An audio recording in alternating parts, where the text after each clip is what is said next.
में अञा वेंदो उते तव्हांखे महसूस थींदो त वाकई हिते कम थिया आहिनि पर कंदकोट में कम नथा थियनि।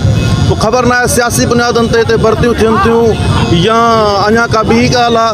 बहरहाल बहितरी कोन आई आहे। मां डीसी साहिब खे गुज़ारिश कयां थो तव्हांखे हेतिरो टाइम मिलियो आहे, अलाह साईं तव्हांखे कुर्सी ॾिनी आहे त उनजो फ़ाइदो आवाम खे ॾियो। असांजे ज़िले में रोज़ कतलेआम थियनि था, बदमनी जे हवाले सां इहा ई ॻाल्हि कंदुमि त मेन ॻाल्हि इहा आहे, मां तव्हांखे ॿुधाईंदुमि त हिते बदमनी छो थी थिए। बदमनी इन जे करे थिए थी त हितां जेके पुलिस ऑफिसर या सिपाही उहे मक़ामी आहिनि ऐं जेके क़बाइली तकरार आहिनि उहे बि माण्हू हितां जा आहिनि।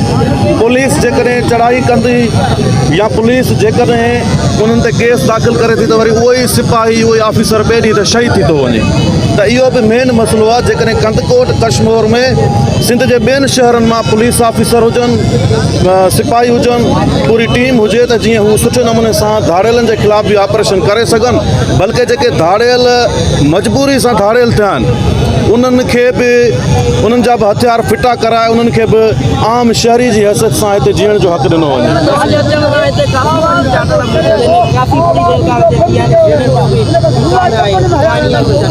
शेलिंग तव्हां शेलिंग जो पुछो पिया। कंदकोट कश्मीर मुंहिंजो त ईअं सम्झो त ॿियो घरु आहे।